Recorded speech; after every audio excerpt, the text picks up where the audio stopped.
Broadcasting live from sunny South Florida, this is KMA Talk Radio. Life, liberty, and the pursuit of fine cigars. Your KMA crew, the Italian Scallion, Paul DeGracco, Alex Tavella, a.k.a. The Goat, and always telling it like it is, Honest Abe. I like to smoke them like the Winston Churchill, like John Kennedy, yeah. Remember Coach Red Auerbach, smoked up for victory, yeah. Well, you can take my wife, you can take my car, but you can't take my big cigar. My cigar. Good morning to all our loyal listeners, libertarians, and lovers of the leaf. I'm your host, Honest Abe, along with my trusted KMA crew, the Italian Scallion himself, Paul DeGracco, and the man they call the GOAT, Alex Tavella. We are broadcasting live from South Florida. This is KMA episode number 441. Morning, gentlemen. Good morning. Morning. How we doing? I'm feeling great. Got a cup of coffee. I got my newly decorated office. Newly decorated office. Well, listen, I've been hanging stuff up around here. I got. It looks like you're. The first time I ever hung up my diploma from college ever in my life, my parents gave it to me like the week I graduated. I never did anything with it. It's been in a closet, so I got to hang it up here. So when I do Zoom calls, you know, it's not a worthless piece of paper anymore. People can see it. What university was that? Hofstra on Long Island. Oh, what was it? Hofstra. Okay. Hofstra University. You've never heard of Hofstra? It's a pretty big university. Hofstra? Man. Absolutely not. Really? You never heard of Hofstra? I've heard of Hofstra. Yeah. And, you know, I did not partake in the whole college experience. You know what? It's overrated. I kind of did partake in the college experience, just not on campus. Well, I mean, yeah, sure. I never enrolled. Listen, it's just throwing away $100,000 that you pay for the rest of your life. No big deal. Has nothing to do with what I do for a living now. So, but it was a good experience. I mean, I did it, so I may as well hang the thing up. Oh, but I also have actually. I will show you this, Abe, because you'll like this. This sign above there. Can you see that? Yes, Mark Twain. It's a Mark Twain quote. I smoke in moderation, only one cigar at a time. That, when I was growing up, was at the bar at my grandfather's house out east on Long Island. And cool. And when he passed away, I mean, my grandmother gave me a couple of things, but she had it wrapped up, and she said, Grandpa said very specifically that I had to hand this to you personally. This is yours. And she said, whenever you settle down and have a family, he wants you to have this in your little corner. Oh. And I was like, wow, it was cool. So I finally have a little corner now. So that's where it goes. And then he gave the money to everybody else in the family. There was no money. I mean, they had a nice big house. My grandfather died, and all I got was this plaque. Yeah. Well, you know what? I heard a quote the other day listening to a podcast that it was like, I made a lot of money in my life, and I'm going to spend it all. I'm going to live the life I earned. And he kind of did that. He spent every last dime that he had. So, you know what? You know, it's really funny. I don't know whether it was a comedian. I think it was Mancia. Whatever, but you know. No, I think you're talking about David Brenner, because I think that's where I heard it from. David Brenner said that. I think Mancia said it on stage too. He was talking about family and people working hard their whole lives and depriving themselves as parents, and they leave it all to their kids. And he's like, how does this make sense? I mean, I told my dad a long time ago, man, don't leave a dime. I really did. Enjoy it, right? I told him this when I was broke. I mean, this has always been my philosophy. I mean, don't leave us a dime, man. Go burn it up. I mean, he slaved away. I mean, I ain't saying go be stupid, but go enjoy life, man. Do whatever it is you want to do. I've told my dad that many times. Buy the car you want to drive. You can. Buy what you want. Go where you want to go. Do that. Don't worry about it. Until this day, my dad's ever gotten a brand new car. He just doesn't do that. Like he'll get one that's 2 years old because he says, "Well, why am I going to spend the extra $15,000 or whatever it is?" You know what I'm saying? It's just, they came from a childhood of such like everything. You're depraved of everything, right? Right. You're basically child labor growing up. So, well, yeah, and you had to like they that's how he grew up. So yeah, I just tell him, man, enjoy it. And knock on wood, he had 2 boys. I've done pretty decent for myself. My brother's pretty established and well. I mean, what you worried about? Go burn it up. He won't. He don't know how, but yeah, that's the thing. He doesn't know how. He doesn't care to. He doesn't need. He doesn't He'll want. spend it on his grandchildren. He's very generous to his grandchildren. I know, and so let him do that. If you told him some of the things that we spend money on, even in the store, he would tell you were crazy. Like dude, when they come to visit, I refuse. Like if we got to go to the grocery store to do a run to get some stuff, I refuse to go with him. I cannot go with him because shopping with him is mental and psychological torture. What are you doing? It's $2.99 for those grapes, Dave. All I hear is lemons, 59 cents. Dude, what do you want me to do? Save a dime? It's going to cost me 40 cents in gas. I mean, it's torture. Can't do it. Yeah, my dad's a similar kind of guy, but in the last couple of years, they've been treating themselves, so I'm happy for it. Sometimes blessings come in weird ways. I'll tell you what, my dad really, really never knew how to enjoy himself, and part of why I ended up in Florida, really, because I was going to do the cigar business while I was in Chicago. I was working on a lease. I was never planning on coming to Florida. Part of why I ended up coming to Florida because it was really hard to work with him. Right. We were working for years together. I'm talking about like I would come out some days and he'd be on 2, those the milk crates, the stuff that gallons of milk come from. Yep. 2 of them turned upside down. And he's sitting in the aisle straigning out cans of like corn and green beans. And I'm like, "What are you doing, dude? Go home. We got guys to do this." And he's like, "What are we gonna go home and do? I got a hobby. I got nothing to do to go home." I mean, like I worked 4 years without taking a vacation because I didn't know how to take a vacation because this guy wouldn't relax.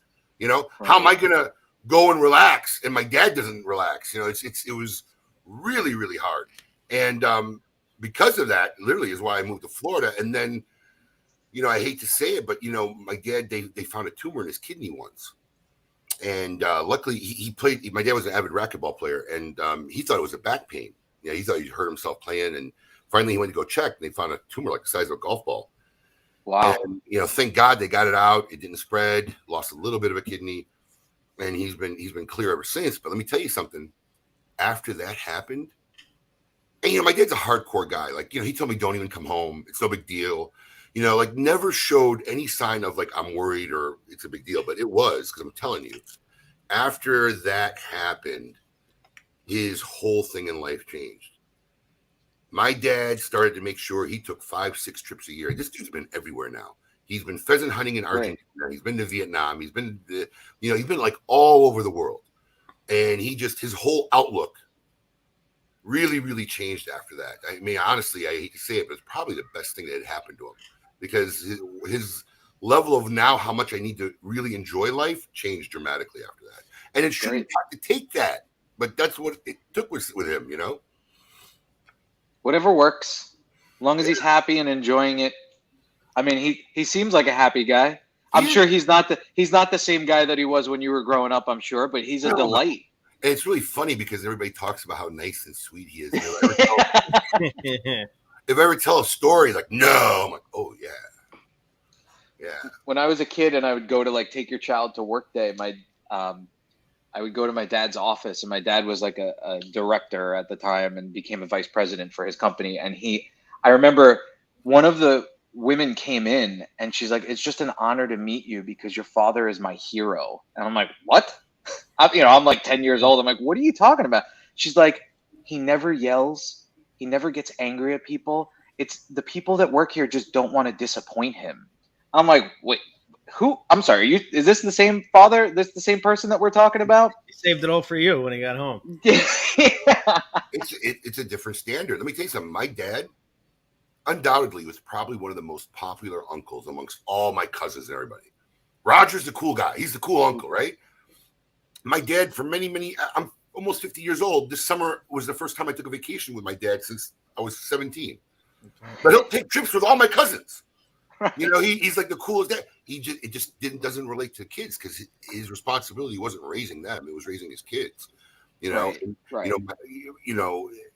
It's just funny. It's that old school mentality. You know, completely different human being when it came to my brother and I, to how he related to everybody else in the world. Alex, I enjoy knowing him now. They want to know what your backdrop is. Oh yeah, you got to tell us. Independence Hall, Philadelphia, birthplace of democracy, America. Oh, I've been there. Have you been there? Mm-hmm. Nice area. We did a lot of trips down there as kids with both school and my parents. Actually, we did a bunch of historical trips. We did DC. We did Philadelphia.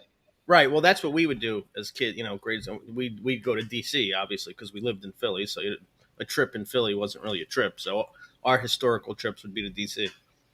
That now outside of that is where the Liberty Bell is. Am I right? Yeah, a little bit down, like in the garden area or something. Yeah, right? Yeah. Very cool. I that kind of stuff I love. I love going to places like that and seeing the history.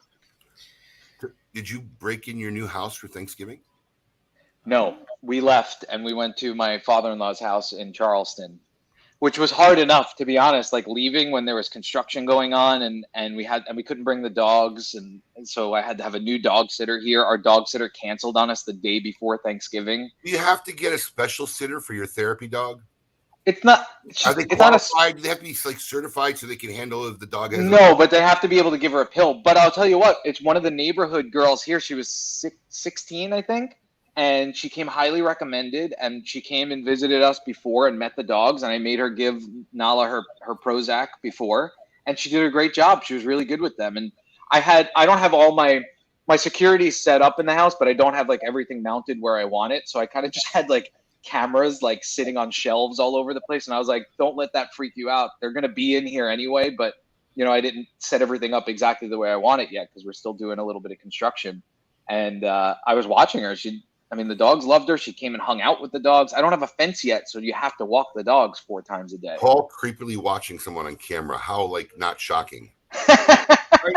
Are you just like resigned to that your dog is going to be on Prozac for the extent of its life? Yeah, she's 5. She's laying right on my feet right now. You know, she's 5. I think they make support dogs now for dogs that need it. Well, I have 2 dogs. I already have 2. I can't get any more. Actually, I have bunnies in the garage right now because my wife decided that since her sister is buying a bunny and apparently she can't buy them in Georgia, she went and bought them for her from a farmer, and now they're sitting on my garage floor that I paid all this money to get painted, crapping all over the garage floor. And we have them until Christmas. You have rabbits? I mean, is that what you have rabbits in your yard? There's 2 rabbits in cages, but they're support rabbits for the dog. They have a playpen too. No, Nala can't go near them. She'll kill them. It's just odd that he called them bunnies. I mean, do you call them? They're babies. They're baby. They're this big. They're adorable, but okay, rabbits. I'm sorry. I have kids. That was your bunny coming out. The bunny. So you had the old-fashioned traditional Thanksgiving. Yeah, we did. You did not, I heard. Both Alex and I did not. Alex had the Wawa Thanksgiving. I may have had that Thanksgiving once or twice when people were away and stuff, where I just got like Burger King or McDonald's or something. But where was your family, Alex, that you didn't? Well, it was just a crazy situation. We had plan A, B, C, D, and E fall through. So, hey, Wawa's open. Nothing like a good old gobbler on Thanksgiving. And it's funny. We were on the phone, and he was telling me this. He goes, "This is not enough." I said, "We're no better. We're having a hamburger right now." Like literally, we were. I barely ate any turkey, and we forgot the bag of turkey with our leftovers. So I really didn't have turkey at all for Thanksgiving, which I was a little upset by because it was a smoked turkey it was the 1 or 2 pieces that I had. When you have little kids, I don't know about you, Abe, but like they're little, like I'm trying to feed them and there's craziness and there were like 20 people there and like I barely ate. And that was the one thing I was looking forward to, stuffing my fat face. Welcome to fatherhood. Yeah. So, but it was fun. We had a good time. I told the kids this will be the Thanksgiving you'll always remember that you had hamburgers. Yeah. Yeah. It was. It was nice. It was different. It was nice. In St. Augustine. Yeah, we were Right. burnt. I was burnt. I just needed to relax. And, Thanksgiving is not relaxing. I mean, No. everybody comes over. There's 2 days of people slaving in the kitchen and it's big to do and yelling and screaming and then this big dinner. It's over in 10 minutes. And everybody's sitting around stuffed. And then there's like 2 days of cleanup. I'm like, let's just get out of here. And we went to St. Augustine. And it was, other than the fact that we couldn't get a good meal anywhere in there, and there was a lot of good restaurants, you just couldn't get in. Yeah, that's the problem. They don't take reservations. Yep. And the waits were like absurd. Yep. So it was very hard to actually eat, eat in a nice place. But we had a good time. We relaxed. We had fun. And normally when I travel, my wife will tell you because it drives her nuts. I got everything on an agenda. Restaurants we're going to eat, where we're going to go, time frames. It's something. It's a playbook. You make adjustments along the way. But I got some kind of structure going in. I didn't do a thing. And we just played it all by ear. And it was just kind of a nice little trip. We had fun. And we came home. And it was simple. And Did you take the kids to the chocolate factory or the ice house or any of that stuff? Do any tours? Ghost we did tours? a couple. We went to Ripley's. We saw the old jailhouse. We did the pirate thing. But we didn't want to work. It was just kind of like, hey, you want to do this? Let's go. You know what I mean? Yeah. It was nice. It was relaxing. We had a good time. And I got to experience Buc-ee's. Holy shit, Buc-ee's. I love it. We just were there. I bought a hat. I was not in They here. should do a doctoral thesis on that operation. I mean, it's mind boggling. No semi trucks allowed. I noticed the other day. I didn't realize that. I don't know why that is, but they don't want them unbelievable. They don't want them sleeping there, probably. Yeah, I guess so. That place is amazing. I have to say, our friend from Texas, which is where Buc-ee's started, she would tell us about Buc-ee's all the time. What an operation! And what's funny is, my kids were all like, "Why isn't there one by us?" Well, I'll tell you why there's not one by us. Because you need 100 acres of land. Yeah, yeah. You can't just put a Buc-ee's anywhere you want. You need like half an airport, to put a Buc-ee's in there. But what an operation. It's really funny how life's like that. Never heard of it until 30 days ago. One of our socialites on the Smoking Facebook group sends us this awesome care package. Had no idea what it was. And 30 days later, I'm standing in a Buc-ee's. It was the crew of guys that came down. Yeah. Yeah, the Phoenix crew. Yeah. Phoenix Lounge guys. But yeah, and then 30 days later, I'm actually standing in one. The food is decent there. The bathrooms are immaculate. They have private stalls. The bathrooms alone are about the size of a Wawa. Yeah, yeah. And then the individual stalls are like separate rooms. They have no you don't see under the floors. No, they're real doors. Yeah. Listen, what's funny and immaculate. So what's funny is one of my daughters has got to go to the bathroom, and I see the sign for Buc-ee's. It's 40 miles away. I'm like, can you hold it? Well, how long? is 40 miles? 15 minutes. Yeah, I can. So the way Abe drives. So wait, we pull up in there. And my wife sees this huge place. I mean, it's like Disneyland. And everybody's in there. And my wife literally looks at me and goes, you made our daughter wait to go to the bathroom to bring her to the busiest place in the universe? Literally what she says to me. And we come out there, we're like, babe, I could have taken her to a better place. Right. I mean, there was no wait. There was you could put 500 people in that bathroom. And it was immaculate. Those bathrooms are close to the square footage of half of your Boynton store. I would say maybe that front store area. They're huge. Huge. You couldn't have to wait to use the bathroom if your life depended on it. No, it's amazing. They got a great operation, man. My kids love the little Buc-ee. My kids made me stop at it on the way back. Of course, it's a destination. Yeah, very cool stuff. So we have a very special guest on KMA today. It could be. I think it's the first one of these she's ever done. Just so you know, I was talking to her yesterday. She said she never does these ever.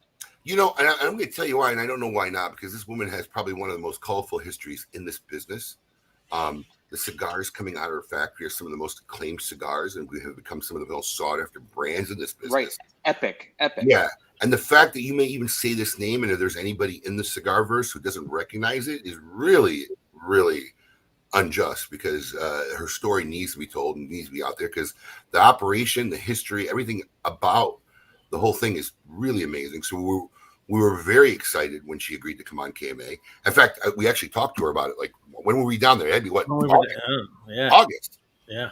And we finally coordinated. So let's do the intro and bring her on, Paul. I want all of you to get up out of your chairs. I want you to get up right now and go to the window, open it, and stick your head out and yell. It's time to meet your maker.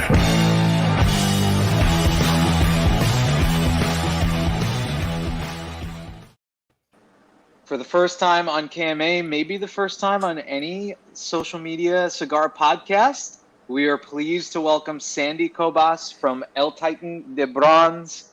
Sandy, welcome to KMA. Ruh-roh. Sandy, can you hear me? I think we're having an issue with the hearing. Isn't that a song? Sandy, can you hear me? I don't know. That's Tommy, can you hear me? Oh. I don't hear you. You can hear us? No? Okay. No, I don't hear you. You're like mumbling. Oh, that's Paul. Hold on a second. Paul's Yeah, that's just the way I speak. I'm gonna take her out and we'll bring her right back in. Jumble. Maybe her speed isn't enough there, Paul. Maybe. Well, the Wi-Fi wasn't working right, so I had her jump back out. I'm gonna have her reconnect now.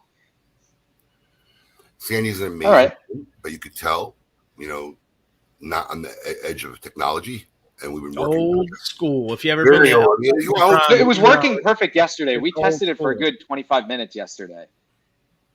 But I'm getting on now. Give me 1 second. I'll be right back. Talk amongst yourselves. I'm actually smoking. I don't think, Alex, we've broken the story about the 25th anniversary cigar. I mean, we really haven't. We told everybody that Drew Estate's been involved, but we haven't broken the story. I mean, you think it's too early to break it, or might as well? I mean, this is good timing as any. So. I mean, we might as well, right? So if you're watching KMA Talk Radio, you're going to get a little snippet. We had a 25th anniversary cigar that we started working on last year. I think it was last year. Yeah. Last year. And we were working on it with the fine folks at Drew Estate and Willie Herrera. And our 25th anniversary cigar is actually a tribute to my father. It's called the Raji. And it was rolled at the El Titan de Bronze factory. It was very, very cool. Earlier this summer, my father came in and we kind of did a little mini documentary. We drove down to the factory, met with Willie and Sandy, saw the cigars there. It was a pretty wild experience. And I think it's so cool to have had this cigar be made at such an historic place. And I'm telling you, you hear about it. I know Alex, like myself, you hear about it because Alex went down. We had some filming crew. And you hear about this factory. And, anytime you hear something that you don't physically see, you always develop, you have your own image of what it is, and you get down there. Sure. Holy cow! It was the amount of cigars they put out of there. Okay, I think we're good. Amazing. Sandy, you just need to unmute yourself, and you're good. There she is.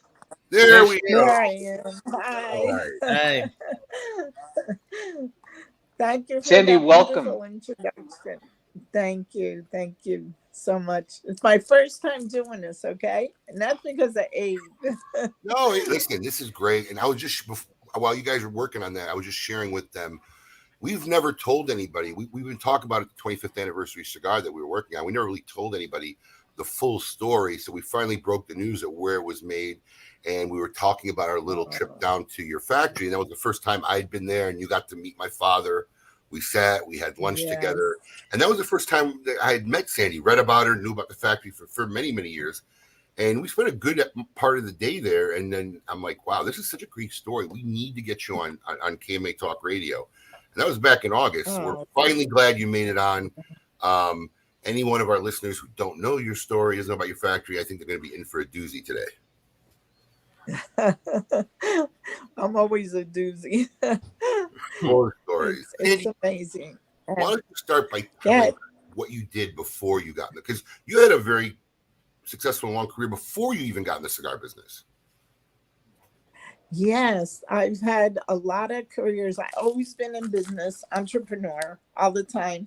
And when we moved from Jersey, which I'm a Jersey girl, when we moved from New Jersey, I didn't know what to do because everything was so different. So I got involved. A very dear friend of my parents got me involved in the liquor business, and it's so funny because I don't drink or smoke, and it was really like a boutique, very beautiful baskets and cognacs and the whole thing. And we were very successful. And I needed cigars. I would have customers come in, "Do you have cigars? Do you have cigars?" You couldn't get a cigar with that boom with anybody. I would come to see Ernie, Mike's Cigars on the beach. Well, you couldn't get anybody. Camacho, nobody. And then I says, what the hell? I'm going to get me a roller. And this is a 2,500 square feet cigar, liquor store, and I'm going to put a little spot and I'm going to make my own cigars. Well, great. I was all excited to do my own cigars.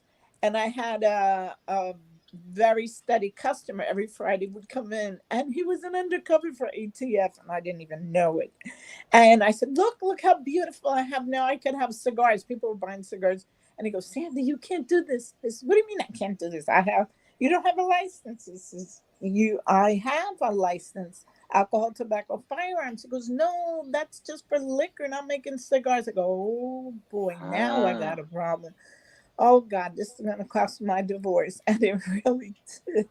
Oh, wow. But what can I tell you, right? That's life. And I said, okay. So they helped me and I was able to get my license, and I love the business. My sign's a Taurus, the bull. I have to have control, and I'm very to earth and tobacco and just making things by hand. I have to use my hands. I have to see things, and very successful. Then my dad, and then Willie and Giselle, when we came down from New Jersey. Willie's a basketball player, and Giselle, of course, cheerleading, and very successful. And he started working with us. And he's a very dear friend, Gary Arts, that passed away a while back, said, damn, I come in here and Willie's always sitting, you're busting your ass working, and Willie's just sitting, inventing and doing blends because he loves to smoke and he loves to blend. And that was it. And we started, while back already. It's going to be 25 years. And then Willie got an offer he couldn't resist. Still family. And Jonathan went with Drew. You went too fast. Yeah. Hold on. So Willie, just so people don't know, Willie Herrera is your son-in-law. Yeah, Willie's my son-in-law. I get all excited when I talk about It's okay. I'm here to help you out. Willie's your son-in-law, and he was helping you with the factory you started doing blends. Where did when he was in high school, yeah. Where did Willie get his intuition to start blending tobacco and learning how to blend tobacco? Playing here. All these tobaccos that I used to, buy from Oliva, Eduardo, Reyes, and he would sit and blend and smoke. And started, and then of course Willie likes a stronger smoke. My dad liked a milder smoke. So that's when we started into getting into fuller, body more cigars. But Willie was here with us from the beginning. And then, like I told you, he got an offer he couldn't resist with Jonathan. And I said, go for it. We're family. Yeah, so Jonathan saw something there in Willie, and basically, Yeah. No. Willie has the palate. He might not talk too much because he's not a talker.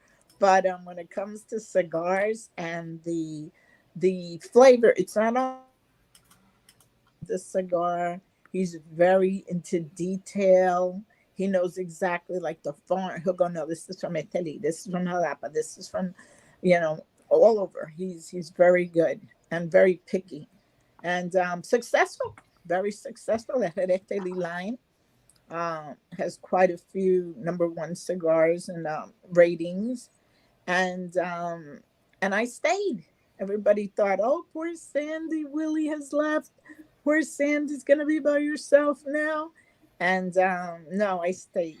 I stayed and stayed successfully. Thank God, yeah. Yeah, I don't moving along just fine. Yeah, I don't think you're going anywhere. So, Sandy, when you started your factory, you started making your own brands, right? That's how you started. You were selling your own brands, and you were selling to people who had come down and little Havana and Cayocho, and I think at one point you guys were trying to get them in retail stores in Florida. Yeah, Retail stores. I think Quite a bit. We were in quite a few stores, but then it got to the point where I was in stores, but then I was starting to get calls to make cigars for other companies. And that's when I first launched a big company, which was with La Polina cigars. this is the cigar. This is the cigar you gave me off the rolling table when I was visiting. That is, I can't even see. What is the it? Goldie? Oh, yes, the Goldie. That was the first cigar that I could say put us on the map. Goldie was after Bill Paley's grandmother. It was called Goldie.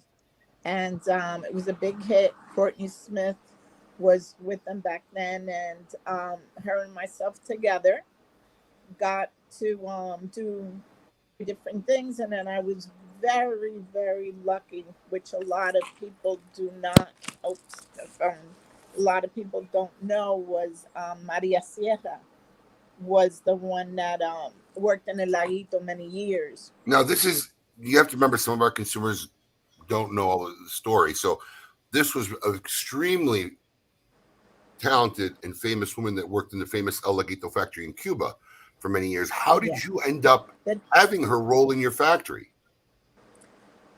Well, the thing was with Maria is a lot of people really didn't know about El Laguito. El Laguito, let me tell you a little story about El Laguito. Before, females never rolled cigars. They would band and they would devein, but they never rolled. Men only rolled. So when the revolution came into Cuba, Castro's right hand, which was Celia Sanchez, she's the one with the Beretta coming next to him down in the tanks in Havana, females to roll cigars. She wanted them to get out and work like any female that's revolutionist wanted to get out and work. So she went to the most exclusive area in Cuba called El Laguito, which in English means the lake. And she went to this beautiful, I think she was Italian countess's home. And she told the countess, I like the house, pack up and goodbye. And we're going to make this a factory. And of course, Castro's not going to turn her down after she's helped him so much. So they opened the factory and they were looking for 30 young girls that never rolled cigars and were going to be taught by Castro's personal roller. So you could just picture at that time all the young girls that wanted to work. The lines were really long, Maria said. And there she goes. So Sister Sweetheart, she passed, but she's still here in our hearts. And she was unbelievable, very humble. She worked in El Laguito. She was picked, one of the 30 girls that were picked, and she worked in El Laguito 32 years. She would be sent all over the world, all the festivals. She was excellent in the lanceros, which are super hard to make. And people don't know this story. El Laguito was famous for its fan, the fan. It had a little fan on it, not a little pigtail, it looked like a fan. And then Maria said, can I make a fan? I said, yeah, whatever you want. In 32 years in the most famous factory in the world. I mean, that's where Castro's cigars were made for him and his entourage. That's when the story when they were going to blow up Castro with the, not Castro. Yeah, something Castro or Kennedy, one of those, because they would get cigars from there. And the 30 young girls, they were like handpicked. The security was very tight. That's how come not that many people know about it, because it's not like Party Gets a Corona. You have a tour and you see, no, this you cannot get in at all. And just so we're clear, this was the inaugural and basically only class of 30 women that were trained by Fidel Solar. That's it. And they passed, each one would pass. And those were the 30 females that started the industry where females started rolling cigars. But in El Laguito, only those 30 young girls would roll. And at the Cohiba was Castro's blend. That's why it was commercialized. Everybody went crazy over it, but that was his blend. So she was one day. I was very fortunate to get her. One day, her daughter came in and says on a Saturday, my mom's coming from Cuba, and she's only rolled cigars all her life. Do you think you could use her here to do something? And I said, well, where did she work? Being in Little Havana, you get a lot of Cubans asking for work, the rollers. And she goes, El Laguito. And I says, the Laguito? I mean, you don't get anybody from there. And she says, yeah. I go, how long? She goes, 32 years. I go, damn, she has a job. Don't worry. As soon as she comes, she has a job. So she worked with me 7 years. And the launching was when she said when Gary Arts is passing by her table, and he's a Lancero smoker. And when he saw the fan and he saw the Lancero, he says, oh, you got a new roller. I says, oh, my God, you're not going to believe this lady, blah, blah, blah. I got all excited. And then he gets on the phone and calls Bill Paley. And at the time, because I think he worked for Bill. He knew Bill because he was an attorney in New York. He knew the Paley family. I didn't know who they were. And he gets on the phone and he goes, Bill, you got to get down here. And Bill goes, why? And he told him the story about Maria and the whole thing. And Bill says, I'll be down in 2 weeks. And he flew in and he smoked the Lancero and he just went berserk. And that's where the fan came in, because the story about the fan is Castro never used a cutter. He used to either yank it with his teeth or clip it with his finger. And that's where the fan comes in. Anybody in Cuba or anywhere sees that fan or say, that's a roller from El Laguito, because they were the ones that used to do that. Not many people know that story. Our listeners aren't sure what fan she's talking about. It's right. If they've gotten a Goldie, what it is, instead of the pigtail being all curled up, they take the ends of the tobacco and they open it up like a fan. I'm getting a picture of it. They twist it. Yeah, you twist it, and then you flatten it, and then you cut it.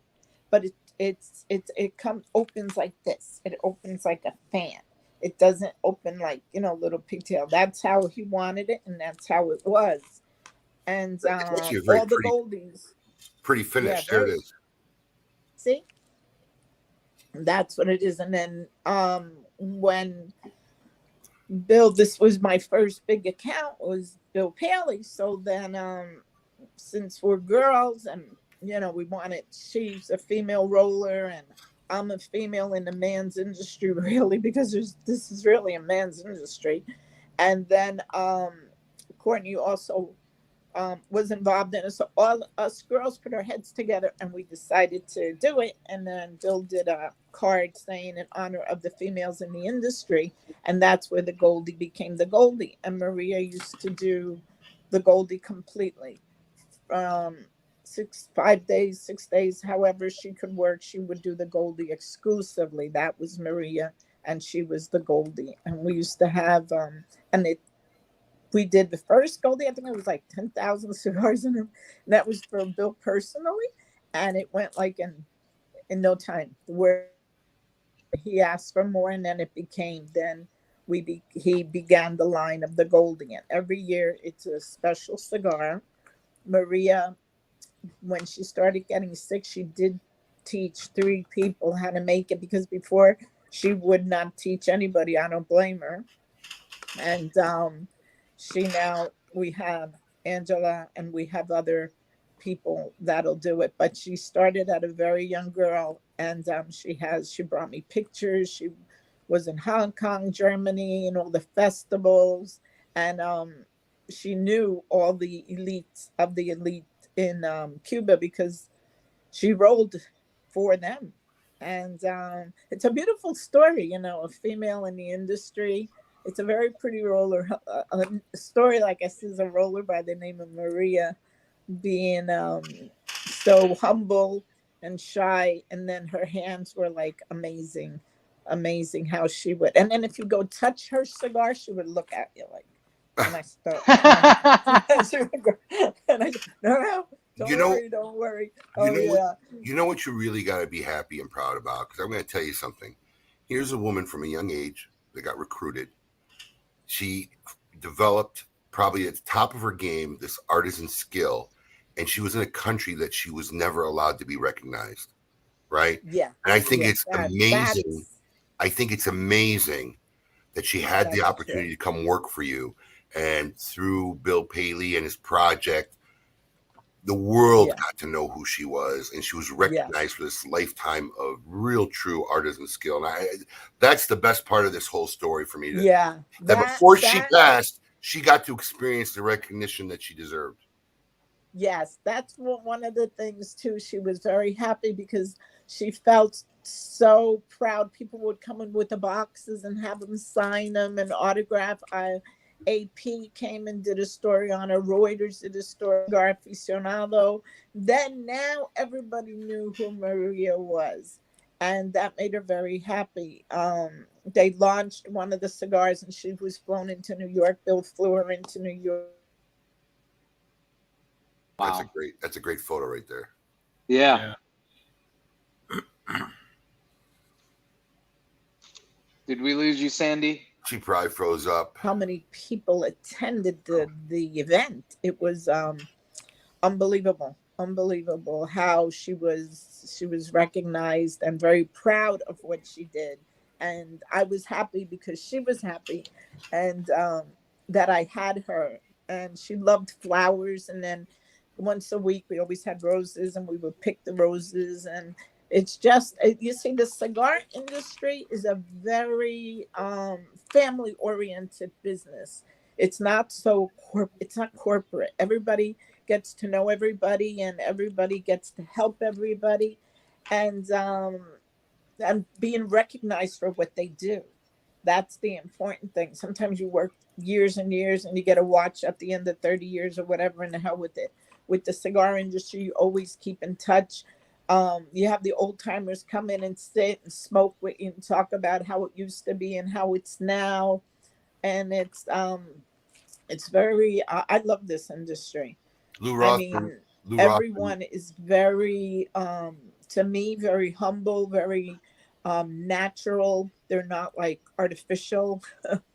And I could have Jonathan hang out here, like I could have Eduardo Fernandez, Ernesto Carrillo, Pepin, Jaime. You know, it's a very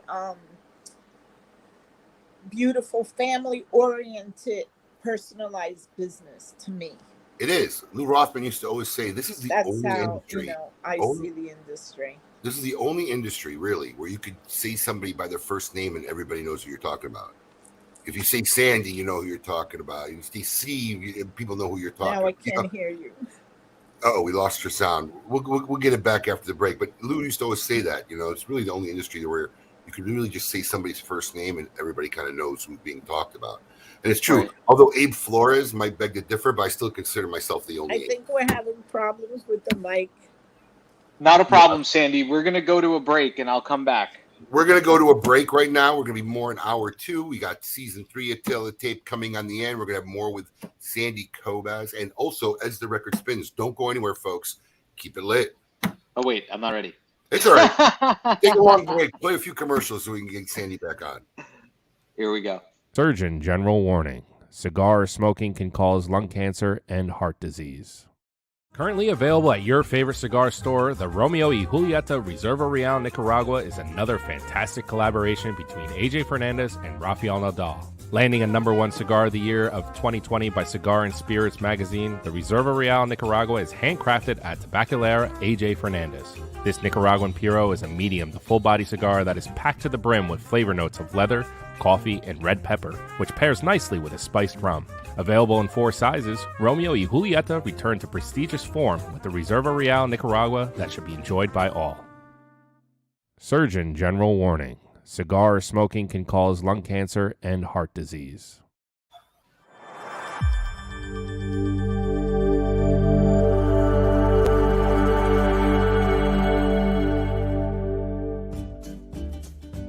Honest Abe here, smoking cigars. It's that time of year again, the Great Smoke. For over a decade and a half, we've been hosting one of the country's biggest cigar bashes, where aficionados from all over the world would trek to South Florida for a 4-day extravaganza. In 2019, we themed our event for the first time, 70s disco, Can You Dig It? And it was one of the biggest events we ever had, and we look forward to the very next one. Unfortunately, the world was hit by a pandemic, and cigar events and functions were being canceled all over the country. Our team was poised with the question, what do we do? Do we cancel the event? Do we do a half-cocked event and just get by? No. Instead, we put on our thinking caps and put on one of the most epic 7-hour virtual events that was enjoyed by thousands and viewed by tens of thousands of people all over the world. Our event in 2021, the digital experience, forever changed how these types of events will be done. So this year, for the first time in 2022, the Great Smoke, the Last Luau, will be both an in-live and virtual event experience. We had hundreds of people who contacted us early this year telling us how much they enjoyed our virtual event this year, how they had never participated in one of these mega events because they were unable to take time off for work and travel and come down. So this year we're going out of our way so that people can enjoy the event in their own home as they did earlier this year and also do it in live. Michael Herklotz of Ferio Tego Cigars and Kim Keeney will be returning in 2022 to reprise their roles as co-hosts for the Great Smoke. As we did earlier this year for the first time, we have worked with select manufacturers to make very limited TGS releases. We got Aganor Salif, Espinosa Cigars, Dunbarton Tobacco and Trust, Room 101, and ADV Cigars. They will each be making a very limited run of TGS edition cigars, exclusively to ticket holders for the Great Smoke.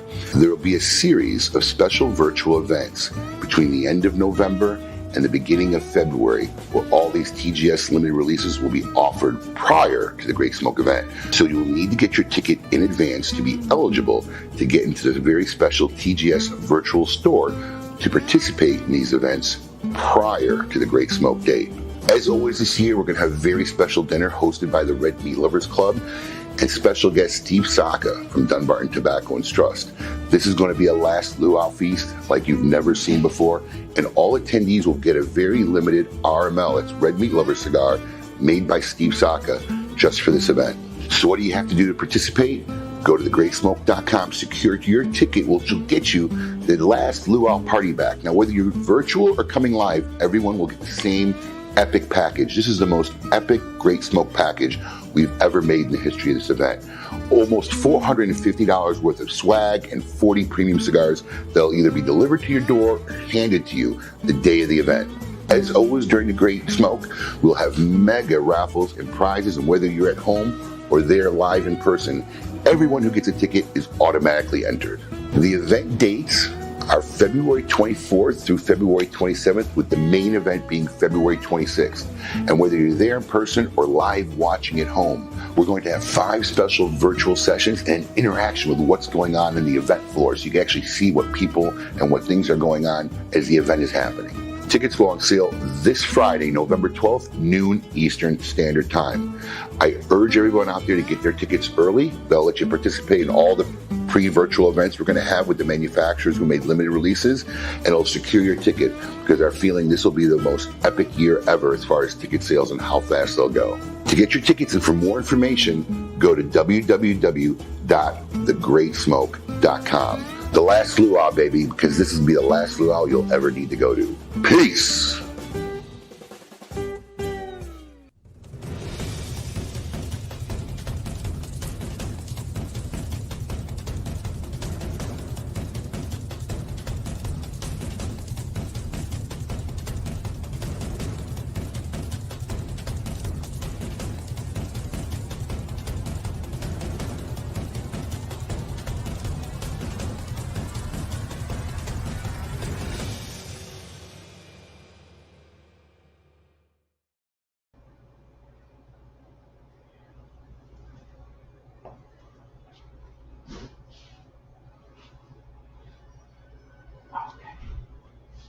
Oh, you got me. This is kind of where I come to take my breaks to get away from Honest Abe. The solitude in this room is amazing. A great cigar, a great glass of wine from our friends at Bonner Private Wines. You know, right now, Bonner Private Wines has a 3-pack sampler of Malbecs that you should really check out. You know, some of the some of the vineyards are so high that the grapes are under so much stress that the fruit is filled with so much flavor. There's no additives to it. It goes great with a nice cigar. An Argentinian Malbec, the original strand of Malbec. And listen, we can give you a deal. We got. Oh, sorry. I just got your text. I apologize. I hope I didn't leave you waiting. I mean, but you've been in here a while. If you can. No, thank you. Thanks. You're welcome. Don't worry. It's medical. It's medical. See, you can try this sampler. It's great. Please take my word for it. Go to KMAWines.com. You'll get a discount on shipping. You'll get a discount on the package. And then you'll even get a discount if you like it on the Wine of the Month Club. And there's other packages that you can buy. But our friends at Bonner Private Wines, they make a great glass of wine. It really is awesome. And KMA listeners get the discount. So why not try it out? What are you doing? You've been waiting for a new commercial? I've been hiding out in here. Someone put a camera in here. Let's go. KMAWines.com. I'll be back in a few minutes, Abe. But guys, seriously, can we get a courtesy flush or something in here? Jesus, people, they're ridiculous. Animals.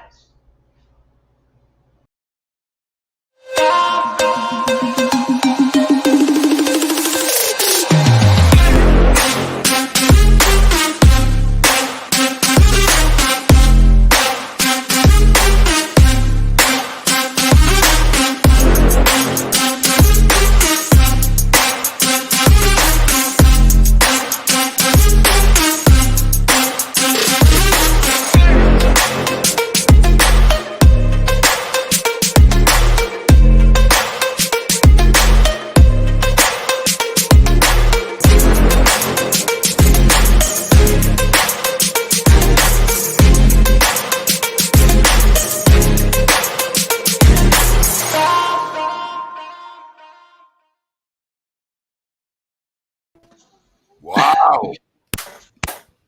What a break that was. First off, I got to tell you, that commercial was done last night. It would have never happened probably if it wasn't for Alex. So bravo, but kudos. First, I'm saying to myself, where the fuck did this guy go to film this? Well, they let him smoke a cigar inside somebody's bathroom. And then as soon as I saw Alex, I realized what you boys did. Very clever. You thought I was a real go-getter for a minute. Very, very clever. Very, very good commercial. Very good commercial. And how about that Aganorsa Aniversario drop? 4 days away, people. If you want a chance at this box and you plan on being involved in the Great Smoke this year, you got to get your TGS ticket prior to that event. You need to be a ticket holder to get in the special TGS store that we've created just for our TGS year. Where that box will be sold during our live virtual little mini TGS event that we're going to have this coming Wednesday between 7 and 8 p.m. Eastern Standard Time. That product sale will go live. 500 boxes made. Grab it. It's a great cigar, and the Vitola is killer. And as you can see, this is going to be the most epic year of TGS swag. Check out this backpack. Ooh. Look at that. This is pretty cool. And there's a whole bunch of awesome Hawaiian themed swag this year that everybody's going to get. Pretty cool stuff. So it looks great. Oh yeah. We've air freighted everything. Yes, we did. We've air freighted everything. Make sure it all gets here on time, unlike our advent calendars. That's just that story just becomes more depressing by the day. Is there no update? Yeah, the container's been off the boat and in a facility now for 10 days. And they're waiting for an appointment where they can come and open the container, take all the stuff out of the container, and then load it onto trucks to be shipped. And it's been 10 or 12 days now. Oh my God. Weren't they originally supposed to arrive in August? August. We had all the manufacturers make sure they had all their cigars here by August because we wanted to spend all of September taking our time, packing them all, and putting them on sale in October so they could all get shipped out between October and November. so that by December 1st, anybody who really wanted one would have one by December 1st. So, and the problem is these things are taking up so much space in the warehouse. Forget the boxes aren't even here. It's just the cigars and the packing material that we're packing these boxes in is taking up so much room that, I mean, I kind of made a decision. I told Alex about when we finally get them here and we do drop them, whatever it is, we're just going to sell them at a discounted price just to get them out the door because we need the room. We got to start packing great smoke stuff. The cigars have become a nuisance in the warehouse because there's so many of them. There's nowhere to put them. Listen, not just the cigars, the boxes that we bought to specially fit this advent calendar are on like 6 pallets. Right. So yeah, it's been a really nightmare, and for something that we really had started last in September to be put in this situation, and it was all done by a calculated error from the shipper, because we had specifically asked for it to come to the port of Miami. We knew the shipping cost extra to come to Miami. We were more than happy to pay for, and they either thought they were going to be slick and ended up, figuring they'll save the money and have it shipped to Long Island, or they made an honest mistake. Either one, I don't care. It affected us the same way. But that you say that, it's funny because I realized, because I remember mentioning it to you and you were like, no, man, our stuff's coming to Miami. We don't have this issue. And I'm going to tell you why I think it was done on purpose, because we literally asked them 100 times, you sure you sent it to Miami? Yeah. And then the delay. And finally I had called another guy who does importing for us. And I said, can you find out about this package or whatever? So I had to get the bill of lading from him. When I asked him the bill of lading, that's when he confessed or came up with the story. Somebody made a mistake. It went to Long Island. Oh, really? You've been telling me it's off the coast of Miami for the last 2 weeks. Right. So we got screwed. What are you going to do? Can't cry over spilled milk. In the end, the consumers will get the benefit from them because we're going to price these to kind of really move them out as quickly as possible. Plus, I have an idea. I'm glad somebody's got an idea. I just came up with an idea. So I think we talked about everything we had to talk about in the break. Paul, new commercial, check. In fact, we should just do that, Alex. We should make sure that Paul shows up at least once a month to do a KMA meeting and just make him do the commercial right then and there. I have to say, while he's not here, I'm kind of like you in things, and I like to have things right and perfect and set up. And all Paul kept saying was, God, I've never taken this long to shoot a commercial. I've never taken this long. It's never taken me this long. Of course. But it came out good. It came out good. Great. It came out great. Yeah, I mean, you had me for. So we were Paul's schedule. We've been doing. We always had KMA meetings here, and then obviously during COVID we started doing KMA meetings like this because we like to have a pre-show meeting just to get our game plan and what we want to talk about. And Paul scheduled a in-person KMA meeting yesterday, which Paul has done about 3 or 4 times and have never shown up. So this meeting was supposed to be at 6, and Alex and I said, this guy's not showing up. So I think I left about 6:40, almost 7 o'clock. Yeah, you were kind of shot anyway. I was thinking. Yeah, I'm like, I ain't showing up. I left, but I guess he must have showed up after I left. So he did. He showed up. I think that's what we got to do. Credit to him. The concept was his. Oh, his Broadway flair comes through when he wants it to. It just doesn't do it. I don't think if I threatened that he had to pay $100 to charity, he probably still wouldn't have done it. Well, I mean, like you said, it was done last night. So yeah, true. Free cigars will clear the warehouse. If you only knew how much we had in cigars sitting, 25,000 cigars are sitting there. Been sitting there since August. It's funny because we estimated, 2 to 3 years we'll need a bigger warehouse. It's a month later. We need a bigger warehouse. It's insane. It literally, I was there, we were there yesterday. It's insane. How we doing? There she is. Here I am back. Miss America. Sandy, we have a special episode. It's called As the Record Spins. It's sponsored by Avo Cigars. Our good friend over at Avo, his name is Eddie Guerra. He has a question that he asks our guests every week, and Eddie has a question specifically for you this week. So we're going to run this segment.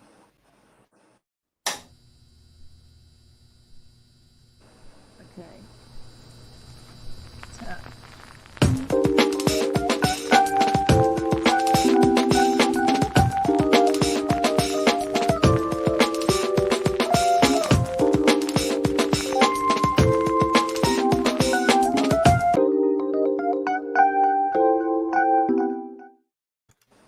right, Sandy. Here's the question Eddie wanted to ask you. I think you may have already answered it in the show, but what was the single greatest turning point for you in your career in the cigar industry? Wait, hold on. Whoa. Still having a problem. Oh my God. Okay. There you are. Now, what was the question? I'm sorry. What was the single greatest turning point for you in your career in the cigar industry?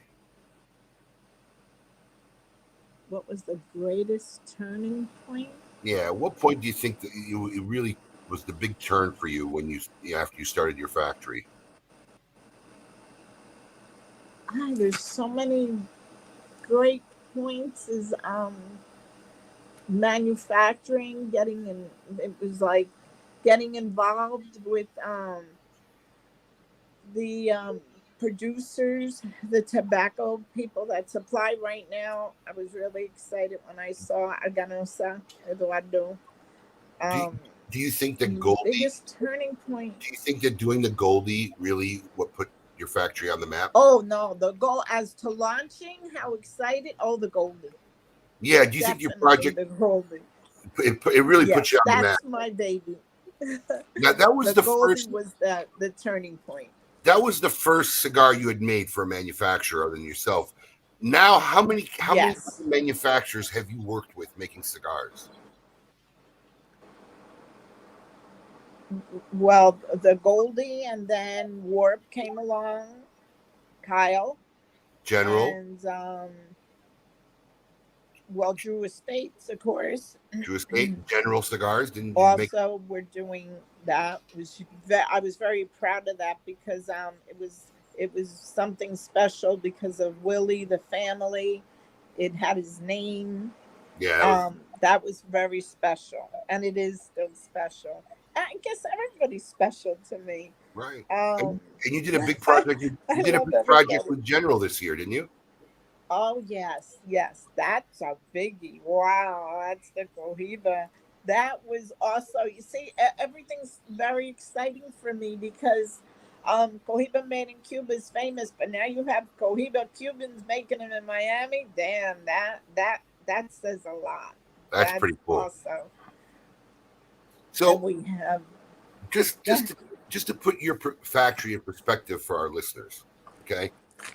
How many cigars? You told me when I was there, but how many cigars do you produce a year?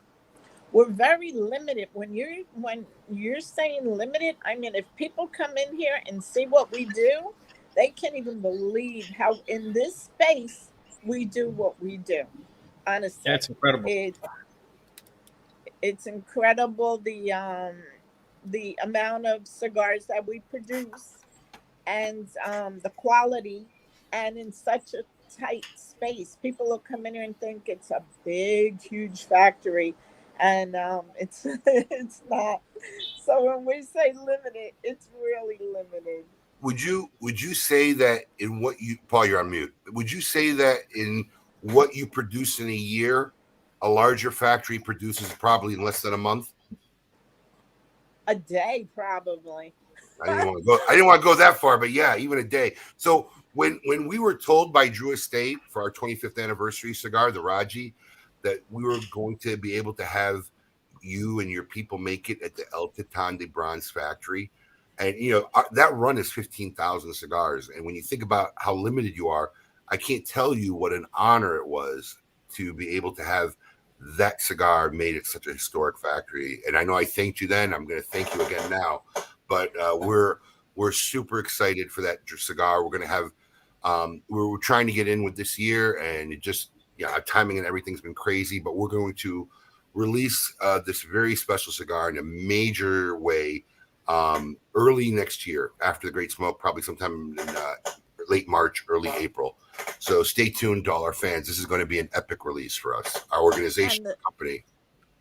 And the thing too is, I met your dad. It's a beautiful story. The son honoring his dad. You see, everything has a story, and that's what makes it so beautiful for me to be able to be part of this and be able to share what the love you have for your father and your family, and make a cigar just for him.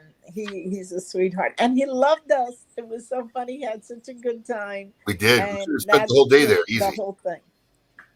Yes, it was an honor for me to meet you also, because I remember when with the Goldie or other cigars that are limited, I would call your store and ask you, "Oh, do you have any boxes left?" Because I don't sell what we make for other companies. I've never done that. I respect that the retailers work hard, have shelves full of cigars, and I honor that part. I will not sell what we make for other rollers. But when people come in, I do refer them to stores that have. And your store, it was always one of them that I would send them. I would call and say, "Here, you could go and they'll have it. They'll hold it for you." Just like Caesar across the street, to other stores that we respect and we help with product, because you carry our product, because if you don't carry our product, we wouldn't be here. So that to me is an honor too, to get Thank to you. meet you. I heard a lot of good things about you, Thank you. but to physically meet you, and now you have that feel. Now you know what you're like. Now I know what you like, and you see us in action. You can walk into your humidor and say, "Oh, I want to try my cigar." Get a headache, go in there, get whatever cigar you want. You try it and you like it. So that's the close knit that we have with the people we make. We're really limited on who we make, because I really have to like you to make a cigar for you. I have to have a vibe like your family to us. And I've turned a lot of good people down too. But I have to really like you. I have to get excited about what I'm doing for you. And that, I guess, comes out to be something good with the blending and the whole process of aging the cigar properly. We'll try it every so often, and we have a lot of Willie will come in and taste it, and other customers that are connoisseurs in the cigars. Here's the cigar. We don't tell them who it is, but try it, see what you think. Like, damn, wow, that was really good. So it's special. This is my life. I don't leave here. I don't visit anywhere. I don't go to events. I don't do anything. My life is here in the cigars, making sure that whatever we make, the people will come back and they'll like it. And this is my life. This is it. It My really mom's 94 and she's still coming. Her mom was My banding God. her mom was banding cigars the day we were there. That's right. And cellophaning them. Yeah. She was. 94. Yeah. Wow. It's in the blood. All the people basically in the cigar industry, all the kids and the family, it's all there. Because Padron has the family, Perdomo, um, uh, Carrillo, Pepin, us, everybody. It's very family oriented.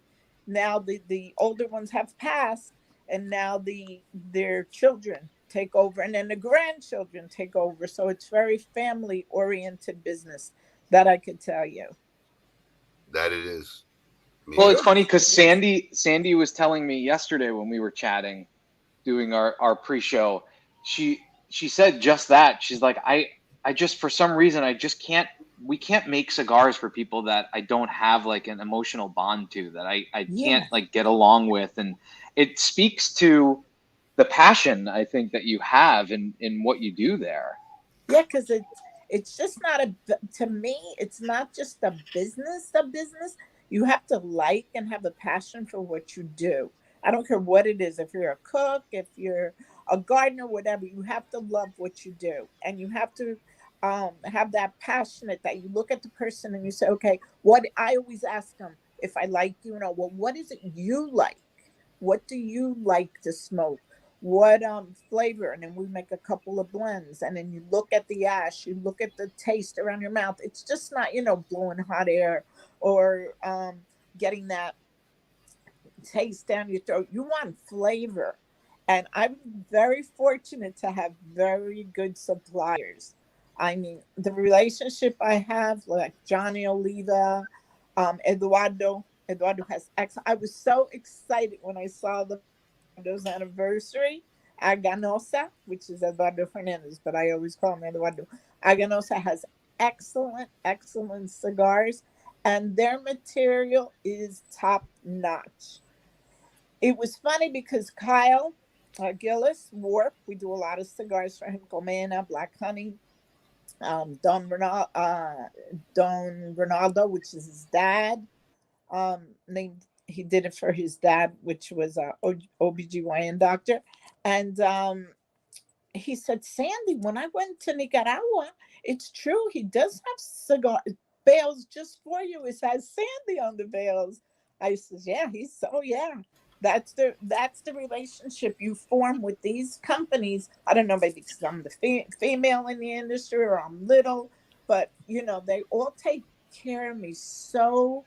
They're so precious to me. Well, I think these people, because of I think they have the same philosophy you have. They want to work with people they like. I mean, you have developed relationships with some of the biggest people in the industry, and most people don't realize Eduardo Fernandez probably has the biggest or one of the biggest tobacco libraries I've ever seen. He has so much tobacco, quality tobacco stored around. It's extremely extensive. Yes, and the thing is that he's picky too on who he sells. Don't think Eduardo sells to everybody. He does not. He's picky too. But the relationship, it's very important for you to have a very good relationship with the people that supply the tobacco. That's extremely important, because from the same fields you get your tobacco. In an acre, you could have 4 different plantations of different tobacco. So we usually try to always get, for each person we do the blend for, try to consist the same of the farm. Like say La Mia, which is La Mia is a farm, a section that Eduardo has, and it's excellent. And La Mia means mine. And we'll get the little stickers which says La Mia, the age. We ate all our tobacco's aged. That's another thing. I'm too little to ferment or to age anything. So everything I do get is already from the bale to the table. That's another thing too, that our tobacco too is not only good, it's a little bit more expensive, but that's how it is. Everything's expensive. Everything gets flown in. And not just that, but Sandy does all the packing. So when she does a project like the Cohiba M, right? They send her all the packing. Yeah, we do everything. They send. She can't even put it. They send us the box, the bands, and the cello. I put the ribbon. If I like the ribbon, the colors. Send me the sample of the box to see if I like it, how the cigar fits in the box. They shouldn't move, because then it'll destroy the cigar. We do all the packing, shrink wrapping, everything. We look at the cigar in the box to make sure the colors are correct. All the heads are nice and round. I don't like flat heads.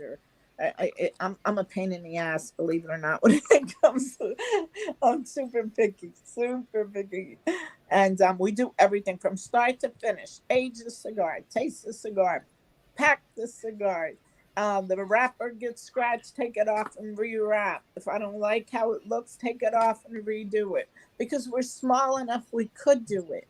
If I had 1,000 people in here, you think I could check on every damn wrapper? There's no way. So we're very, really very boutique, very detailed into what we do. And that's I guess what kept us here. That's part of the benefit of being small. People don't realize it. My company's organization is really relatively small compared to the next level of companies. And the reason why we could add that level of attention, whether it be the handwritten letter or our customer service, is because we're small. When things scale up so big, it really becomes harder to put that much attention to all the details. So I totally understand. Because we talked with Sandy about, why hasn't she expanded? Her place is, she has control. She has it where she likes it. She has everything in a system that works for her and able to produce the stuff that she wants and the quality and the standard that she wants. And I can respect that. And I understand that. Yeah, when you grow, it's good to grow. But at my age, what the hell? I ain't going to grow no more. stay. If I was in my 20s, it's another story. But at my age, nah. And the thing is that a lot of people have asked me, Sandy, if you would have went to Nicaragua or Honduras or Ecuador or Dominican, you would have been, 100 times bigger than what you are now. But it's where you have to be happy. I don't give a hoot what anybody says. You could have 1,000 rollers and have everything you want and not be happy, and you have to be on top of everybody too. And here I'm in control. I know what's happening. I'm happy with what I do. I love what I do at my age, so I'm not looking for anything better than that. Maybe if I was probably younger, maybe, but you lose control. Once you have too much of everything, then you lose control. Then you have to depend on other people. You know how it is. Anybody in business, it's the same thing.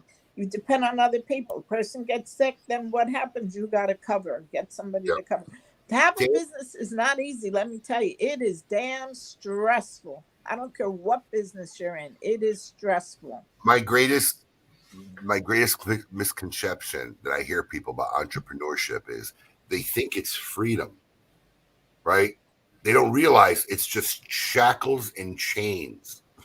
That's what entrepreneurship is. You become more shackled and more chained. And, they think, oh, I don't have to answer to nobody. I'm my own boss. No, it's not. It is a lot. And to answer Sean's question, they do draw test. We were there when they were draw testing. Sandy showed us the machine. They draw test the cigars. Yeah, we have two draw tester machines. Yeah, every cigar is draw test. Every box has a roller's name on it. That's another thing I could do. With big companies, you can't. Just thousands of people. With ours, you come in here and you see, oh, Yanela, that's Yanela. Oh, that was Maria. Oh, that's Juan. You actually do see the roller that's making your cigar. It's like having your own custom tailor or your barber. That's how it is. And I have customers that are picky and they want the same. They'll say even the bundles will have the roller's name and the date. That's how we are, and that's how I like it. I do like what I would do. I do what I would like if I went somewhere and saw something being done. Like you go to a little bakery or a little restaurant that nobody knows, and the best food is there, or the best bakery buns are there, or whatever you want to call it. And that's how we are. We're small but damn good. We want to keep it like that. And that's how come, like, when General approached me and wanted us to do the Cohiba, and everybody did not know what they were doing. And then when they came in and I told them this is what we're doing, they were so excited. Because just picture these people, these rollers did roll Cohiba in Cuba. And to be in the United States now, a free country, and doing a Cohiba, and then having something so differently. I did it like with the closed foot, because years ago in Cuba, La Guayaberas, which is the typical Cuban shirt, they're not into the ties or the jackets, so they would wear these beautiful linen guayaberas, and then they would put the cigar in la guayabera, and with the closed foot, the tobacco doesn't go in your pocket. And I said, okay, I'm going to do a closed foot. And then I did the little Bejique fan. The Bejique is top of the line of all the Cuban cigars. So I did the little fan. La Palina has the big Laguito fan, but the Cohiba has the little Bejique fan. So I went back and did a couple of things differently, because that to me was part of Cuba, but being in America. And for the rollers, the same thing. That's so awesome. That was, awesome. That was really exciting. Awesome. Well, Sandy, don't go anywhere. We have our KMA correspondent, also contributor, our good friend William Coop. It's time to find out what is the scoop with Coop. Hey, yo, what's my theme music? The Scoop with Coop. Breaking industry news. Hear it first on KMA Talk Radio and cigar-coop.com.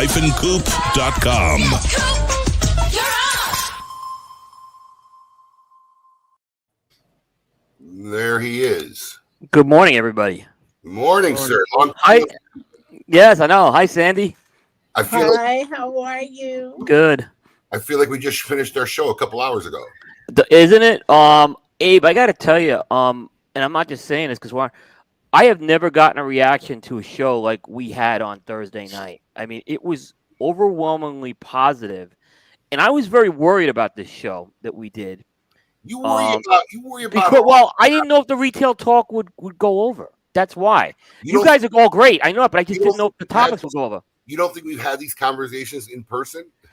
I guess, yeah. I mean, but for folks that don't know, Abe joined Jeff Borshowitz and David Garofalo for one of our industry panel shows, and it was just like off the charts. I mean, the reaction that we got was unanimously positive, not overwhelmingly, unanimously positive. I was blown away. Because look, especially when you go into a lot of the older school guys, when you have this mentality, none of us have this mentality like, yeah, we've changed the cigar industry or we've made something special. We all really work together. Jeff and Dave are two guys I looked at coming up in this industry, looked at their ideas, how they did their business. Actually, I've talked to both for advice. I mean, you asked about, why I was the only person on the panel who didn't have a catalog. Yeah. I literally asked Jeff, advice about that, and they both explained why at this point in the career that they may have not had it. So that's what this industry is really about. Anybody who claims that it's not is not really in this industry. I've heard more stories about guys who barns have burned down or had a problem with their crop and have gone to other guys in the industry who come and help them out. Competitors, right, who have come down. That's why when you get some of these new guys in who act like, this industry is any other way, in my opinion, they just really don't get it. This is how the industry really is for the most part. Yeah, I mean, if you're on the outside looking in on this industry, there's a reason.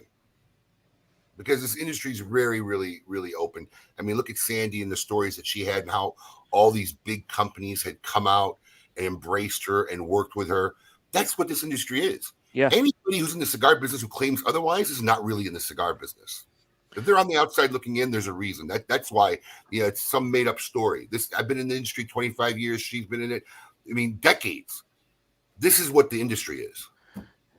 Yeah, no, Abe, and the other thing is that one comment I got back was, they talked about how you guys, competitors, but yet were in this conversation talking as friends. And, they tell me, hey, in my market, I get ostracized for going into a competitor's store from my regular store.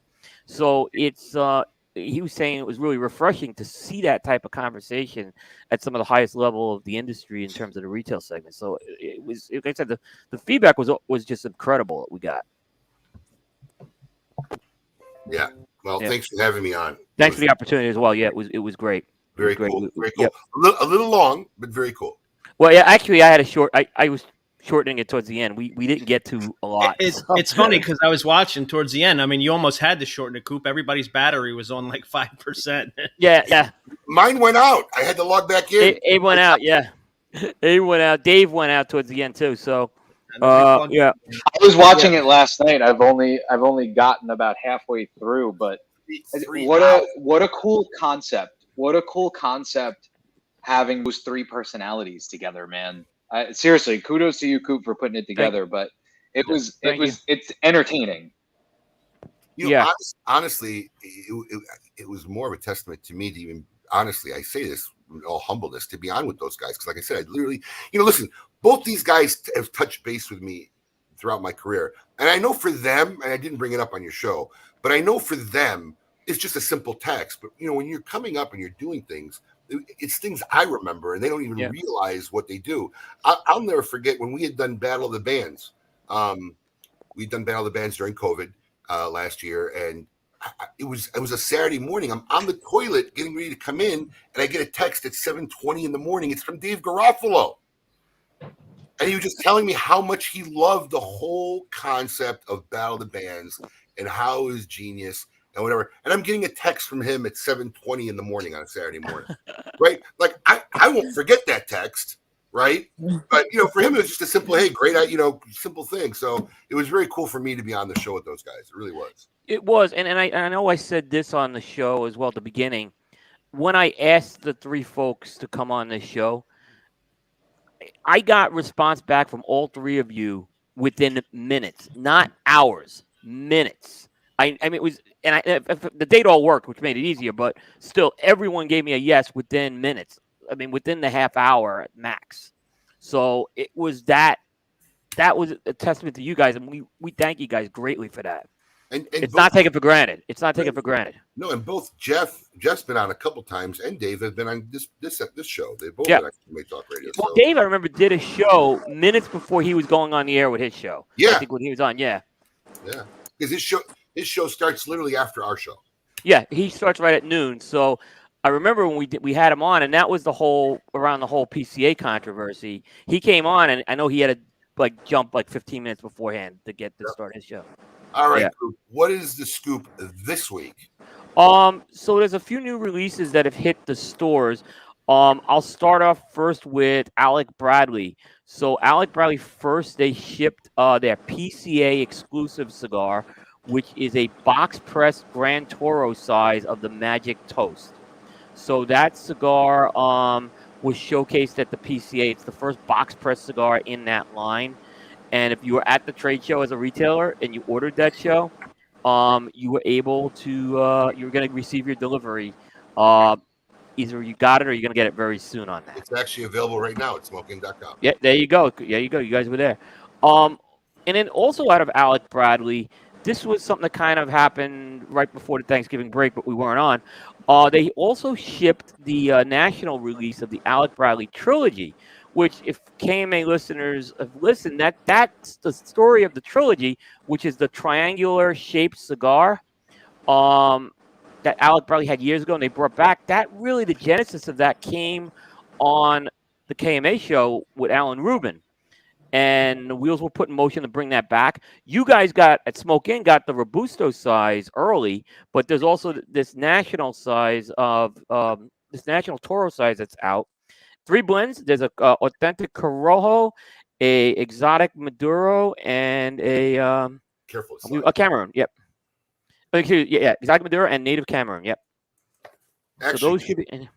The trilogy that was made for the Smoke Inn release was only made in a Robusto size. Yes. The national one won't come out, and it'll be just in a Toro. And yes. This was actually a really cool box they made here, so the sticks are already missing. But this is the triangle press cigar. Yep. So. And I'll tell you what, that was they did a great job bringing those blends back. I don't think I smoked the original. If I did, it was before.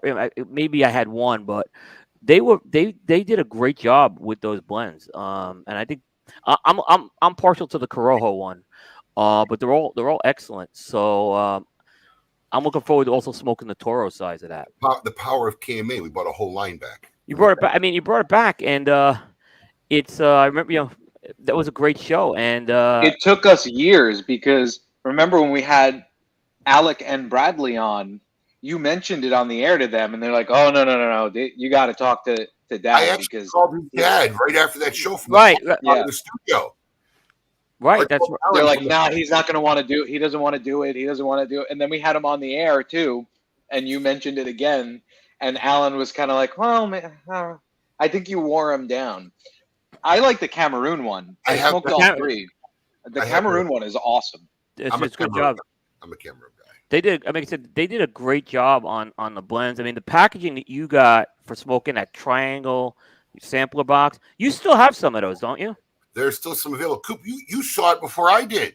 Yeah, I was. So when I was down in May, I had actually stopped at the Alec Bradley headquarters before going to see you, and they had it. They had it in like their little conference room area. So I did see it. I told Dave, I said, "Yeah, I saw it. It looked really good."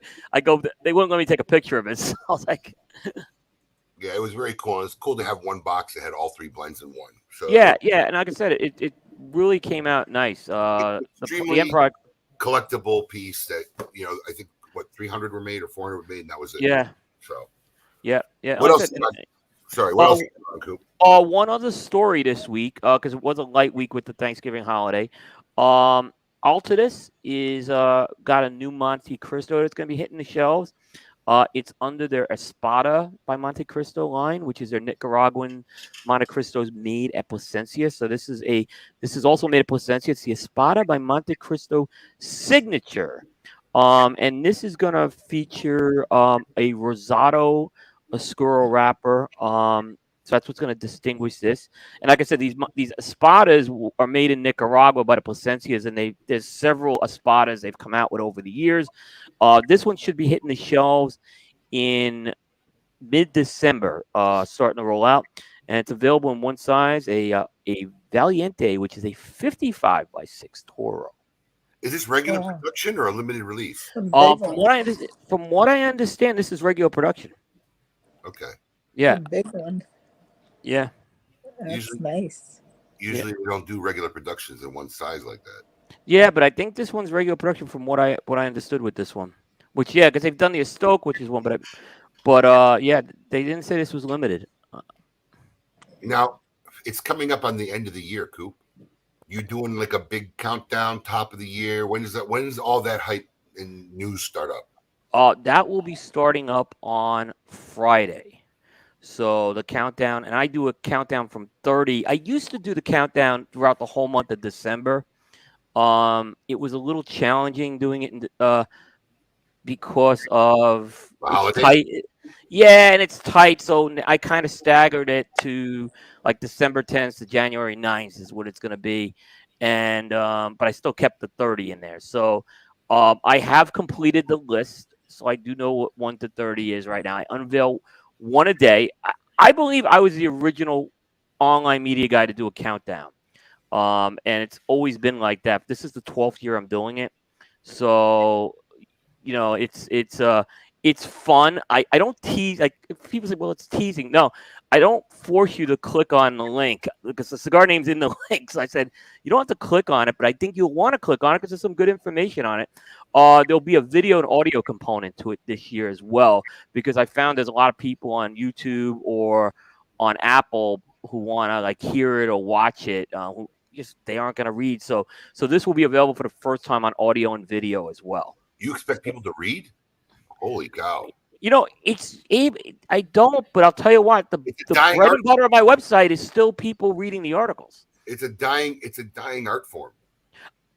Well, there's less online media writers than there were 5 years ago. I mean, there's been a big reduction. A lot of these guys have moved over to the other mediums. We've done it as well, so we have both. And we noticed is when we added the audio and video to our PCA coverage, we had really a huge spike in our numbers. So, we're seeing the benefit of having both in there right now for sure. Very cool. Anything else going on, Coop? No, that's the big thing that you'll see. The countdown starts on Friday. So just start staying tuned to that. And like I said, we'll be running those right into early January. Cigar every day, or what do you do? One cigar a day. Oh my God. And what it does is actually allows you to showcase each cigar, which is pretty cool. So, So you're making a video for every day between now. Yeah, but they'll be like they're not gonna be 3-hour videos. I promise you, they'll be 3-minute videos at max. So they're not gonna be 3 hours. I don't know if Coop can do a 3-minute video. I was gonna say we'll see if that happens. Listen, I get a little bit of the unfair. That was a longer show I did and Marin did. Bear is the one you got. Bear on my team's the guy who's the master of the 4-hour show. I mean, you got to talk to Bear on that one. Coop, was there anything we missed? Like, you always have like one burning question that you want to ask our guest, and while you're here, and because she does so few of these, did we miss anything that we should have asked Sandy? Sandy, it's those great questions to talk to Sandy about right now. So you expanded the factory. What was it, a couple years ago, right? A few years ago, right? I remember when I was there. Yep, exactly. So just to be clear, when you say she expanded, she went like from here. Yeah, to here. Right. Yeah. I mean, No, I remember even before it was expanded, it was amazing. But what I'm just amazed about is how you take on these projects, because it is a small space. It's got to be really challenging to just do that. And yet you just seem. Here's the thing. This is more of a comment than a question. Like I say, Sandy uses every nook and cranny of that facility. It's what I've noticed, and it's something to see, and the quality just reflects it. It's overwhelmingly positive quality you have. So Yeah, you've rated quite a few of our cigars. yeah, You've yeah. been here. Yeah, quite a Yeah, I few mean, the times. Goldie is a former cigar of the year of ours. So Yeah. it's great. But you've had I mean, I remember when you were doing the stuff for Sean Williams. Sean, Yeah, we still do Padilla. We're doing another 8 yeah, and 11 for Ernie. Yeah, yeah, Padilla. yeah. Yeah, he's So been it's with just us a long time. sure.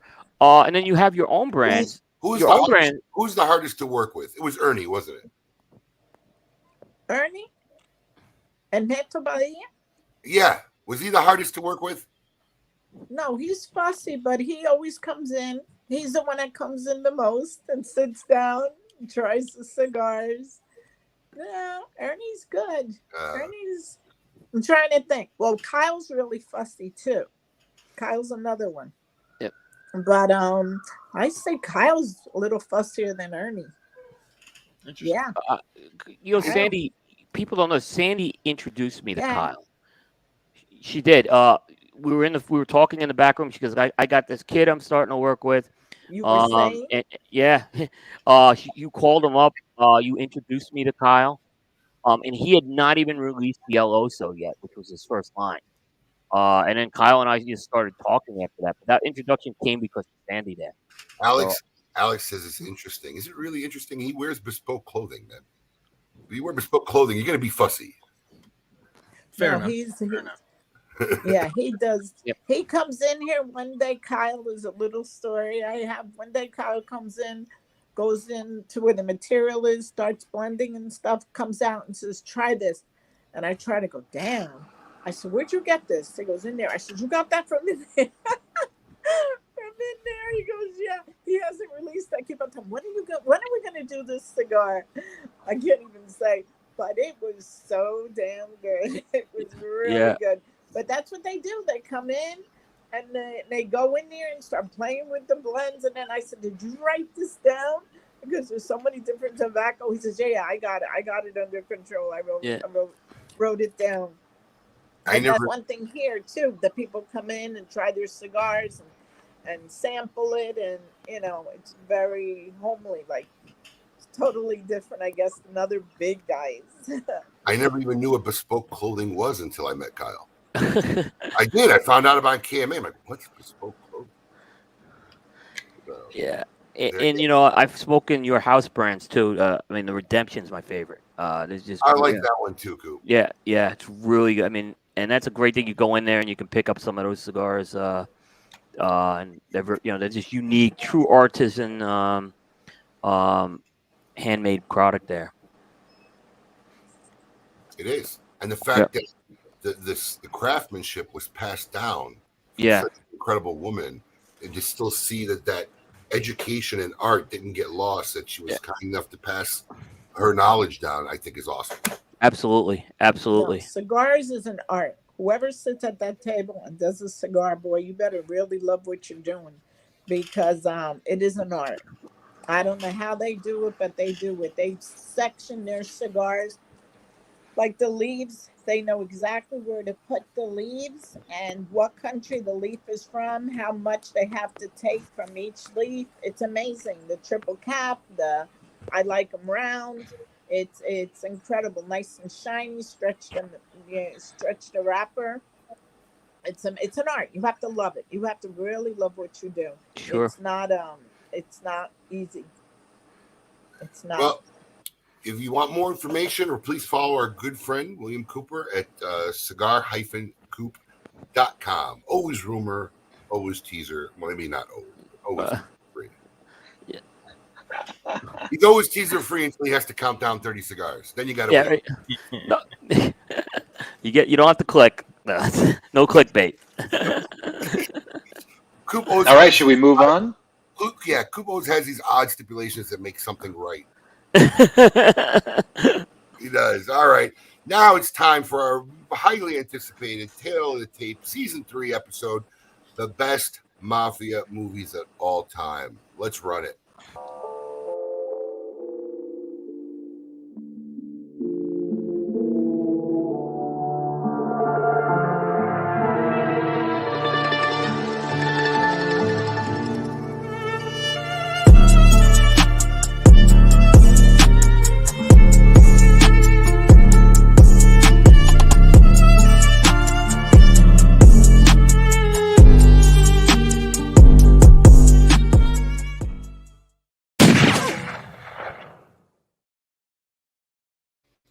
All right, here we go. Tale of Tape Season 3, Number 4 movie for me is A Bronx Tale. Bronx Tale is essentially the mafia comes to the stage. It originated as a one-man stage show by Chaz Palminteri. If you've never seen it, it's actually incredible. You can go find it out there. But two great stars, Chaz Palminteri and Robert De Niro. Robert De Niro kind of switches roles in a mafia film where he's not the gangster. He is the hardworking father. And it tells the story of Colonial, who's coming up with this struggle between the influence of his hardworking father and the street corner guys. Really well done film, very stylized, and tells a great story. You know, the baseline throughout the story is a story of missed talent. Go ahead, Coop. So my number 4 was on your list as well. It's the Gotti. It's the 1996 version starring Armand Assante. I wasn't sure if I was going to put this on the list because it was an HBO release as opposed to a theatrical release, but it's a really well done movie. I think it probably is Armand Assante's best role. Won him the Emmy on that. But if you're a Sopranos fan, a lot of the characters from the Sopranos are in on there. Uncle Junior, Big Pussy, Paulie, they're in that. And it tells the story of Gotti's rise over a 20-year period. And what's really kind of hits home with me with this movie is Paul Castellano is a guy who Gotti shot and had shot. And Paul Castellano is a guy who kind of lived in my backyard, so to speak. So it was kind of a movie I was always interested to see the story about it. Sure, a little touch of home. Yeah. Do we have a graphic for this week? We do. Oh, yeah. Let's take a look. Hang on. Let's take a look at this list. There we go. Bronx Tale and Gotti. All right. Abe, if I remember, Bronx Tale is one of your tops, right? I love that movie. Great movie. A line I live by and use all the time. I actually say it to my kids. Nothing worse in life than wasted talent. Wasted talent. Yeah. That's a great movie. They're actually Chaz is still going out and doing the one-man show, but they're actually casting now. They're putting together. It's in pre-production, like a stage version of the movie. So it's kind of like the movie's influenced by the one-man show, and then they're doing a stage version of the show as well. Apparently, it's amazing. I know some people involved with it. If you've never seen the one-man show, it's excellent. Chaz Palminteri actually does all the characters. And I'm going off recollection, but I believe that, because Chaz had a couple things of trying to get that made, and I think one of the stipulations when De Niro picked it up, because Tribeca is the one that picked it up and did it, I think that one of the stipulations was he had to play Sonny. Yes, he had to play Sonny. That was the stipulation of the deal. So it wasn't like De Niro chose to take that, role. That was part of the deal if he wanted to make that movie. Yeah. And he does well in it. I mean, shows the versatility of Robert De Niro too. Well, I mean, listen, I've become less of a fan over the years just because of his, personal side. Doesn't take anything away from his talent, but anybody doesn't think he's versatile, go watch Midnight Run. Yeah. Oh, what a movie that I don't get tired of that movie. Never. There are a billion classic lines in that movie. Oh yeah, I watch it at least once a year. That movie, one of the best. Absolutely. Charles Grodin, phenomenal too. That whole Dennis Farina was incredible in that movie. Everybody, even Joey Pants was good at that. Yes. Yeah. Serrano discs. Yeah. There's a guy scenes in Chicago too with that movie, which kind of is cool. Yeah. Dorfler. Oh, Marvin. What was file? I can't find it. It's under J for jerk. Love that. That whole movie is classic. It is. I don't think I've seen that movie. Alex, have you Crazy. seen it? Oh, Paul, it's a must see. It's required watching for you. Seriously. Yeah, I've never seen it. No, Midnight Run's all-time classics. Yep. All-time classics. Well, what an epic show for me today. Sandy, honestly, thank you so much. I know you were a little... Because Sandy originally wanted to come on with Willie. Then she wanted to come on with her daughter. And I know part of it was you wanted help getting the technology all set up, but you did a great job. We made it work. It was awesome having you on, sharing not only the story of your factory and your amazing history. Thank you for having me, because this is the first time I do this. I don't really have time to sit all this time, but it was an honor for me to be here with you and share with Cigar Coop and all the Alex and Paul. It was very challenging. I hope everybody liked it, and have a happy holiday. Happy Hanukkah, Merry Christmas, Happy New Year. Yes. And I hope that all of us stay safe, and we'll be able to do a lot more of these shows, and I can be here for a long time still. Absolutely. Thank you so much. Coop, once again, thank you very much to all our fans out there. Hopefully we'll catch you this Wednesday night, 7 p.m. Eastern Standard Time. It is the official first event of the Great Smoke 2022. We're having our virtual launch of one of our 5 exclusive Great Smoke releases. It's going to be the Aganorsa Anniversario that we have Terrence Riley coming on. Sales for that will start during the broadcast between 7 and 8 p.m. Eastern Standard Time. You must have your Great Smoke ticket prior to that event, so you can enter the store if you want to be able to get the cigar. So the Great Smoke really kind of officially starts in 4 days. Pretty crazy. Wow. So awesome stuff. Nice. Next week we have Robert Holt. Is that correct? Robert Holt, Southern Draw Cigars. So we'll have him on next week. Everybody, we hope we entertained you. We hope we made you laugh. We educated you a little bit. Thanks for spending your Saturday morning with us. And until next week, everyone, keep it lit.